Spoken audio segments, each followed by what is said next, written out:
લગન પહેલા જો કુંડલી મલાવી હોય ને તો સાસુ વહુની મલાવજો, બાકી છોકરાઓનું શું, એ તો આપણા ગમે ત્યાં ખૂણે ખાચરે પડ્યા રહેવાના. મારા દિવસો ખરાબ ચાલતા હતા ને તો મેં લગન કરી લીધા, અને હવે લગન પછી આખી જિંદગી ખરાબ થઈ ગઈ. બેટા અમે તને ઘરમાં કઈ રીતે રાખીએ છીએ સાચું બોલ. તેજ પત્તાની જેમ. તેજ પત્તું એટલે કઈ રીતે? એટલે એમ મમ્મી કે શાકમાં સ્વાદ માટે સૌથી પહેલા તેજ પત્તું નાખવાનું, અને જ્યારે જમવા બેસો ને એટલે એ જ તેજ પત્તાને સૌથી પહેલા બહાર કાઢી નાખવાનું. ચલો મમ્મી હું શાકભાજી લઈને આવું. તાર જૂના કપડા કેમ પહેર્યા છે? અરે મમ્મી જૂના કપડા પહેર્યા હોય તો શાકભાજી વાળું શાક સસ્તું આપે. તો વાટકો લઈને જ જવાય, મફત આપે. તમારા સાસુ વહુમાંથી કોને સ્વર્ગમાં જવું છે? કેમ મમ્મી તમારે નહીં જવું? ના ના મારે આ જાય એટલે મારે અહીંયા જ સ્વર્ગ છે. એક સ્ત્રીનું દુઃખ શું કહું તમને, કામ કરીએ તો સાસ ફૂલી જાય અને બેસીએ તો સાસ ફૂલી જાય.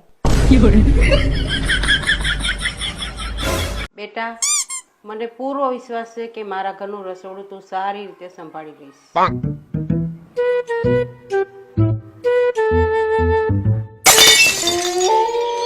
અલે શું તોડ્યો? તમારો વિશ્વાસ.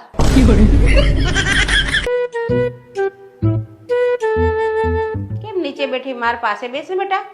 તમે સોફે બેઠા છો ને મમ્મી, એટલે હું પાટલે બેઠી છું તમારાથી નીચે. તો હું પાટલે બેસીશ તો? તું જમીન ઉપર બેસી જઈશ. તો હું જમીન પર બેસીશ તો? તો જમીનમાં ખાડો કરીને અંદર બેસી જઈશ. તો હું ખાડાની અંદર બેસીશ તો? તો હું એની પર માટી નાખી દઈશ. દુનિયાની લગભગ સાસુ વહુને મહારાણી કહીને બોલાવે તોય વહુ ખુશ નથી. સાચી વાત ને મહારાણી? આજે ખાવાનું શું બનાવવાની છું? અનએજ્યુકેટેડ શાક. એટલે શું? ગવારનું શાક. મમ્મી એક વાત પૂછું? પૂછ. આ ગરુડી દિવાલ ઉપર કેમ ચાલતી હશે? આપણે જમીન ઉપર ચાલે છે, ગરુડી આપણને કઈ કહે છે? મુખ ને પંચાત. આપણે શું?